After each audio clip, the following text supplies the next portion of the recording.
ही भक्त पुंडलिकानं दिलेली वीट आहे. विटेवर देव उभे. ही मुक्तकेशी नावाची दासी होती. तिला तिच्या रूपाचा गर्व होता. ती जेव्हा दर्शनास आली तेव्हा देवाने नाजूक रूप घेतलेलं आहे. तिचं बोट इथे आत रुतलेलं आहे. ही गोकुळात घुरं लाखायची काठी आहे. हा पितांबराचा सोगा आहे. हा वासण्याच्या वेलाचा करदोड आहे.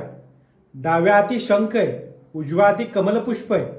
ही देवाची नाभी म्हणजे जिथून ब्रह्मदेवाची उत्पत्ती झाली. ही अर्धांगिनी रुक्मिणीला बसायला दिलेली जागा आहे. हे भृगलांछन आहे म्हणजे देवाला भृग ऋषींनी मारलेली लाथ आहे.